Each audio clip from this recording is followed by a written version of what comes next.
Ciao, and welcome back to Geriatric Alpha Runt Productions. I am your host here on YouTube, Garp, and I am here today with my friend YeppieTomasian, and I wanted to talk to you today about some various stuff. How's it going? It's going good. How Good. are you? Very well, very well. We've got a few different things on the agenda. Normally, as we do our podcast, we like to split stuff up into various sections. That way, if there's something that you're not interested in listening to, then that way you can move on to the next section. So this first section, we're going to talk about some jiu-jitsu because that's kind of the foundation of how we met and what I'm most interested in personally to find out about. Obviously, you came here and you knew you were going to get put on the spot a little bit, so I'll just ask you a broad question to start and say, tell me about your jiu-jitsu journey. When did it start? Yeah. I've always been really into martial arts. So my dad was watching all the early UFCs. He'd watch all the Jean-Claude Van Damme movies, like Bloodsport. And so I would grow up kind of inspired. But yeah. And I don't know the name of the guy from, is it Bloodsport where he like has the headband, he's screaming? Yeah. It's Jean-Claude Van Damme, and then that one super buff Japanese guy. I don't know his name. Yeah, he's famous though for sure. Regardless, I was really inspired by like all of that. So that kind of led me into wanting to practice martial arts. So I did karate for about 2 months. And then one of my brother's friends who he trained MMA with around the corner. This was in Santa Clara, California. And give us a year, because I mean, obviously, a lot of the people who might watch this are more in my age group. You're talking like the year, so that this would be 2012. Okay, and you were how old at this age? I was 17. All right. This is when I started martial arts. Yeah, I did karate for about 2 months, and my brother antagonized me, saying karate would never work, that MMA was better. Is this an older brother or younger brother? Older brother. Okay. Yeah, I think by 27 months, well, a little over a year. So, okay. Big brother was making fun of me. I was like, well, I'm going to prove you wrong. And so one day his friend was pulling up and bringing him to MMA class. And so he saw me in the doorway and shouted at me to join him. And I was like, okay, yeah, I'll go join. And ever since then, I was really overwhelmed with how challenging practical martial arts is, like jiu-jitsu or boxing or MMA, versus something that's a lot of form-based, a lot of, philosophy, theory, which I think there is an aspect of martial arts that can help educate you emotionally, morally, in a martial way. But I think you can't really get around the practical application of, putting your weight into somebody or striking them and defending yourself. So ever since then, it was kind of a hit. And since then, the rest is history. I think I've been to a few different states, training at different schools. I had a few MMA fights within the first 2 years of training. As soon as I turned 18, I was like, I'm ready to go. I just want to fight. I want to be UFC world champion. I want to do all these crazy things. Must have made your mom my mom, yeah. unhappy. She was really nervous. And she started to begin saying things like, I'm more worried about my opponent than I am about you. And I was like, in my head, I'm thinking, yeah, you probably should be worried about me. I mean, there's a lot of really good people that I would have to fight.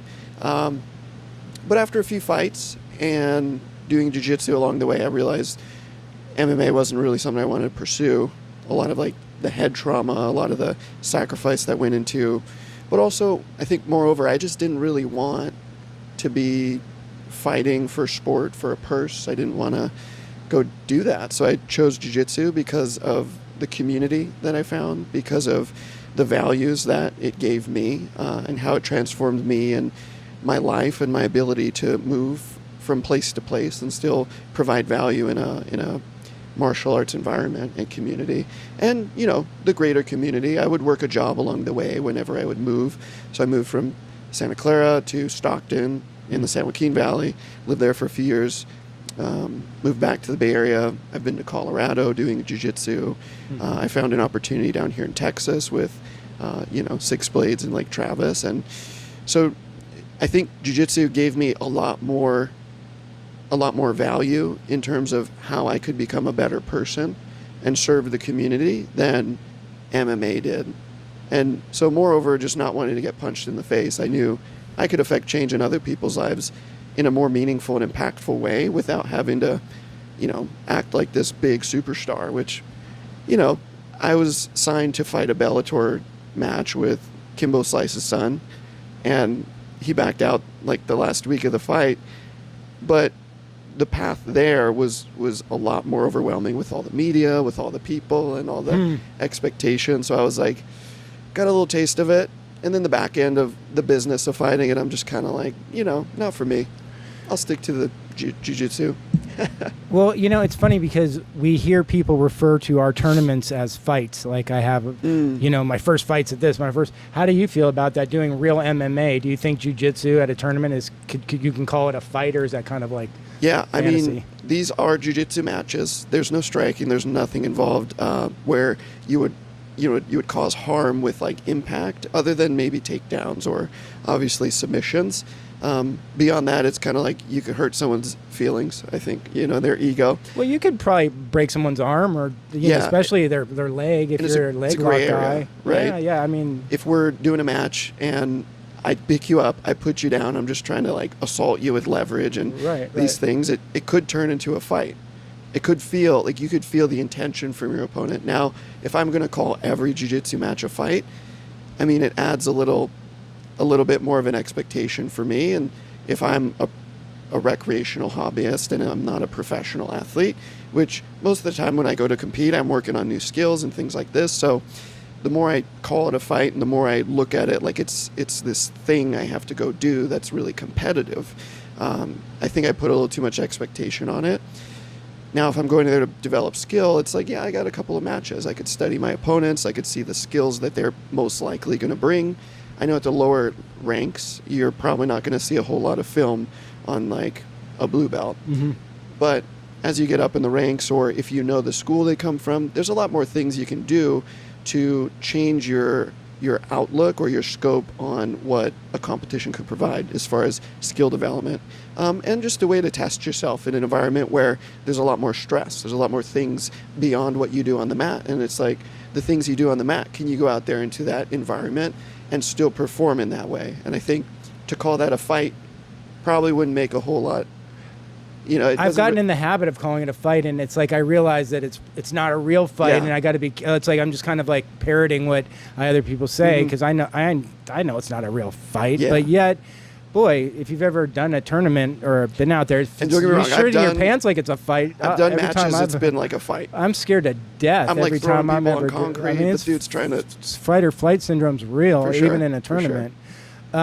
So let me back up for a sec and talk about karate, because I mean, like, God, I always feel so obligated to like do the karate diatribe coming from the karate kid generation. That was the 80s. That was me. So we all did Taekwondo. So you know Ernie Reyes Jr.? I mean, not personally or anything, but yeah, I know. I trained at his headquarters for the first 2 months of my martial arts journey. And the crazy part about Taekwondo and stuff, though, is that like I had friends then who started at 7 or 8, and then they were black belts when they were 15, and it kind of took a little bit of that reality out of it when you got to be 18 and you started realizing like what real life was, and you're like, that guy's a black belt, like what? How? Like it didn't seem real. So I think that one of the nice parts about jiu-jitsu is that the kids kind of aren't put through the same belt level. So maybe you can talk to the audience a little bit about how there's a separate separation between kids and adults. Yeah, so up until the age of about 16, there's a different rank system for the kids. It's not mirrored for the adult belts. So the adult belts can start at as early as 16. It goes blue, white, blue, purple, brown, black, and then after that there's other belts. But for the kids, it's different colors. So it goes white, gray, and then it goes yellow, orange, green, depending on your age, and then blue. And so that happens from like age as young as 3 or 4 up until 16. And then development changes depending on, I know some schools have a different requirement for each belt. Now, it's funny you mentioned the karate thing. I think when karate was one of the main systems of education, or traditional martial arts was one of the main systems for martial education, I think there was a standard to uphold yourself as a black belt from an early age. And so I think for them to credit or to award someone a black belt, for a mastery of a martial education or an emotional education system, I wouldn't argue with that. Now, to give a child a black belt and then have the same expectation of their practical application skills or their ability to physically impose those techniques on, let's say, an adult, it's like, yeah, that's probably not going to work Right. out. And I think that's where jiu-jitsu gets, what is that old saying of like, oh, my brother's daughter is 7 and she's a black belt and you're just a blue belt in jiu-jitsu. It's like, well, we're not talking about the same thing. Right. But I do think there's a corollary to, right, the martial education of that sort of thing. But yeah, with the kids' jiu-jitsu, they have belt system that would prepare them to begin the martial education as an adult for jiu-jitsu. And some of the kids who do gravitate really well to it, they can be 16-year-old green belts and just be savages. And here they come at 17, gosh. 18, and you're thinking they're kids. And Well, you they're, know, at our school, like shout out Chance and Christian, I like mean, those guys, yeah, and I mean, savages. for sure. And they're young and they're out there fighting with all of us Chance adults just went and to stuff. the Thursday night jiu-jitsu, rolled with a grown man who's a barber. He's like a business owner, and he knee barred him as a white belt. And I'm just like, that's incredible. I saw that you guys just promoted him, or Victor got his did blue on belt. Saturday to blue, and I Mhm. thought that was really cool to see. And you know, those young guys are like actually really fun for me as an older guy to go with, because they're one of the few guys that are not stronger than me, so I get the strength advantage for once on some You of the just hold smaller on, guys. use all your strength. Well, yeah, and it's like, you know how you guys are always use technique, not strength, and it's like, I mean, gosh, it's like when it's rare I get the opportunity to use strength. So, Well, that's a good point. yeah, let's talk about that for a second, because Mhm. I mean, like some of the things that you like. Sometimes I'm afraid to ask these like the hard questions, because you know what you're supposed to. I already know what you're supposed to say, Right. even And though if it's so when you not say right hard or- question, are you saying like, is it right to think that using strength over technique is good sometimes? Well, just or- the reality check that strength is important, because, like, I mean, I even heard an interview with Donaher the other day saying, you know, like, you got strength and you got speed, and they're both assets, and you know, technique will always be the most important. But like, if you have those assets, I mean, that's going to help you win. So if you're stronger, you're going to do better. If you're, Yeah. you know, that's why guys do steroids. If you're faster, you're going to do better. And I Right. mean, you know, the idea of not using strength, it's like, of course we're going to use strength, right? Yeah, well, I think too, like you said, we have assets. There's many things that can help attribute our success or failure in jiu-jitsu as individuals. So if you have two people, let's say blue belts, they're both the same age, same skill level, same level of speed, same everything. Maybe their personality type is a little similar, but one of them is stronger than the other, and you don't think that person could use that strength to, you know, overpower or to use the strength to incorporate their techniques in a different way. I think it would be kind of, you know, naive to believe that you can't use your strength in that situation. Now, who's to say if you have an attribute of strength and you want to kind of overhaul the entire system of technique, the ability to use speed or develop timing, which slow is smooth, smooth is fast. You can develop timing by not actually having to be fast, but perceivably you would be faster in that moment. Like, let's say I'm putting up a frame and I feel your weight come into that frame. I'm going to remove that frame. You'll be falling. I'm like going to get an underhook or something like this. So I can make it seem like I'm doing a lot more in less amount of time just by the way that I'm moving and like the timing in which I move. Now, that has nothing to do with strength. So there are techniques where strength will not work. In areas where strength could be an asset to make that technique work, I think be strong. Why not? Like, if I'm going to wrestle with Victor, probably won't win most of the time, all the time probably, but if there's a moment where I could use a little bit of strength and try to, like, it probably wouldn't matter because he's stronger than me. Right. So then, even for him to use his strength, how much is he benefiting from using all his strength to crush me? Is he just using strength to beat me, or is he really trying to pursue his technique to a level that puts him on the top of his tournaments? I think that's an attribute that's can be attributed to his accomplishments, is the fact that he focuses on technique, even though he is one of the biggest people, one of the strongest people. So I know I'm strong, and every time I use strength, I just don't really feel like I'm learning that much. So, Right. And, you know, it's funny because when I was listening to that little segment that Donner was talking about, that he was saying that think about it, it's like being strong is going to help you, but only to a certain degree. So for instance, like if you can bench press 300 pounds, that's fantastic. But if you can bench press 350 pounds, is that going to really make your jiu-jitsu better? At a certain point, your strength now becomes a detriment to you because you're ridiculously strong, but you're incapable now of like having any endurance. And now to wrestle. Think about you're in the bottom of side control, and we'll use Victor, 300 pounds, right? Some days. Some other days he's lighter. But imagine you're pushing him up in the side control. That's a bench press motion. Now what if he just turns his shoulders? He's not using straight, just turns his shoulders. That 300 pounds can become a greater force that measurably may be greater than 300 pounds. So there is an element of leverage and positioning and timing and angles that you can exponentially increase your force, which would overpower strength. And that's really the beauty of jiu-jitsu. That's why I think pursuing technique to the highest level in which you can understand it, and not just technique, but positioning, movement, and then along with being able to move, like this is now kind of physical education. So what are you eating? Are you eating well? Are you resting? Are you hydrated? Right. Are you just overly caffeinated and full of like creatine and just coming in all pumped up out of your mind pre-workout, and then you're just getting dizzy and like can't even think? You know, there's a lot more that goes into it, but I do think strength can help. But if you only use strength and you think of strength as one of the main attributes that's going to help you improve, you are going to hit a ceiling. You are going to hit a wall and just like keep hitting the wall.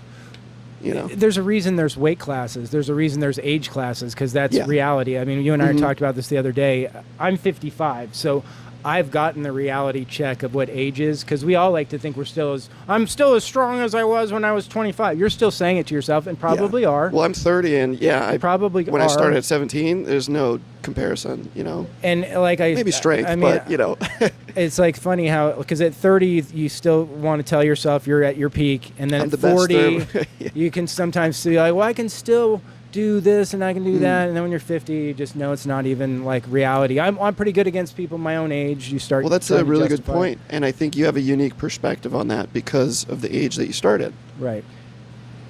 What would you say as far as the physical part of jiu-jitsu has been kind of a challenge for you starting when you started? You know, it's always just going to, for everyone, I think there's some similarity, though, in the fact that there's some ego there, because we all like to come in. We probably wouldn't take a jiu-jitsu class. Yeah, everyone to has start. an ego. I don't care what they think. Yeah, you wouldn't take it unless you already thought, like, I'm athletic, and to some degree, maybe. I mean, I don't know. I still, like, I spent my life thinking I was still an athletic, like, tough guy. And then, you know, you come in and you realize, never wrestling, never doing anything like this, how literally incompetent you are on the ground against people who understand reality what to check, do. like you said, yeah, sure. Big reality check. And you know, honestly, Jason Sr. talking to me about the Boyd belt thing early on was kind of helpful, because at least it helped me to justify, like, okay, you're this age, you're this weight, that guy's 40 and he's 200 pounds, and he's 2 years ahead of you. Yeah. Like, don't think that you should be able to, you know, be handling anything that he's giving you. So, right. You know, those things are good to know. It's kind of a good segue, because when we talk about the Boyd belt thing, you know, what that is for people who've never heard of it is, like, I think it's has to do with, for every 10 years is a belt, and every 20 pounds is a belt. So somebody who's hypothetically 10 years younger, you would give them a rank of a belt. Somebody who's 20 pounds heavier, you would give them a rank of a belt. So it really quickly changes the landscape of who you think this person is. Yeah. When you take that into account. Yeah. And maybe it's not even realistic all the time. Well, no, I think it is realistic, and I think it's important to know to make those distinctions, because, excuse me, because someone who's younger and stronger than you will always be younger than you. Right. Probably always be stronger than you, right? Victor will always be better than me. He'll always be stronger than me, unless he's, you know, sleeping maybe. But understanding that, it can help to provide you with the choice and decision, and it's an individual decision for every martial arts practitioner to accept the reality, like you said, that where I am is not where someone else is in the future of my journey, right? My journey looks different than other Right, person's. comparing yourself to and yourself. if you compare yourself, or if you create a system of progression that is in alignment with the trajectory of someone else's, then one, you're going to go insane, and two, you might never reach it, and you might burn yourself out doing that. So I think understanding that, it could really open up your eyes to changing your perspective on how you approach training, with how much strength you use, with how patient you are. This is a good question for you that might be hard for you to answer or not. It shouldn't be, but I noticed that like when I asked Steve this question, he wasn't as forthright, because it lends to exactly what you said, comparing yourself to other people. And I asked, Steve, how long did it take you to get your blue belt? And he's like, I don't really pay attention to that. And I understood, because, it's like if he says I was a blue belt or a white belt for 3 months, it's like we all think, oh, well, I should be a 3-month blue belt by 3 months, when in fact, not only is it someone who's skilled, coming from a combat background, but also is doing it for 5 hours a day, every day, etc. You can't compare these type of workload this person's doing. But I mean, I'd like to ask you, so how long did you spend at white belt? Yeah, that's a really good point. I think, again, you don't like to ask that question. Everybody's journey is different. Like you were saying, when he started, maybe he was training 5 hours a day. Maybe when he started, he was starting with Saulo Ribeiro, who's one of the best to ever do it. Right? Where I started was not with Saulo Ribeiro. Where I started, the belts had colored stripes on them. Sure. As an adult, there was no black bar on our belt. The person had a really interesting philosophy about jiu-jitsu. Okay. And without going into those details, I think the overarching theme of all the schools I trained at is that maybe while one school had good physical education, one school had really good martial education, none of them really embodied the lifelong journey of progression in jiu-jitsu.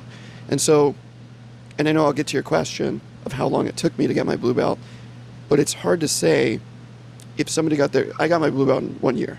Okay. Now, it's hard to say, like, is that 1 year spent on all the right things? It's like, what are the right things? So perhaps while one person starts with, like if you started training with our school, right, with Victor, or you're around Shanji, even around Steve, and our community, you're going to be starting at a much higher level of jiu-jitsu and understanding of jiu-jitsu, and it being applied to not just your life, but physically, right, in the competition space, knowing that it'll work for you. But some of the schools I went to didn't have all that. So to say that I earned my blue belt in 1 year and somebody else should earn their blue belt in a year, that's hard for me to answer. I think, it took me a year because I just showed up and I did what my instructor expected of me. Now, we have a blue belt curriculum at our school.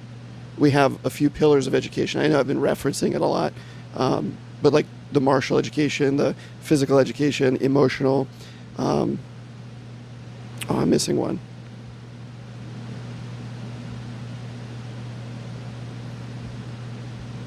The 4 pillars. Well, I'm blanking, but you kind of get what I mean. Right. Your environment can't always predict how fast you're going to be promoted, because you might not be studying the same things. And everybody's different. I mean, I totally get that. Like, there's going to be some guys who probably walk in and they're almost ready to be, blue belts the first day because of their collegiate background, their athletic, their athleticism, all these things. So, because leaving this guy as a white belt, it's not fair to everybody to think he's a white belt when he's just smashing the shit out of purple belts. And should that person be promoted? Like, do you want to give someone the next rank to represent something greater as a student of jiu-jitsu if they have a shitty attitude?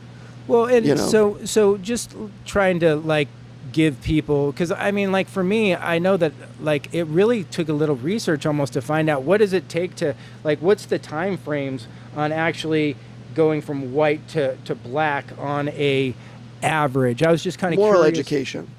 Sorry, I was. Well, but it usually takes approximately 12 to 14 years is what I've been reading. 12 for me. I was a brown belt for 6 years. Next question. Did you stay active through those 6 years? Yes, very much so. So you were a brown belt for 6 years. Wow.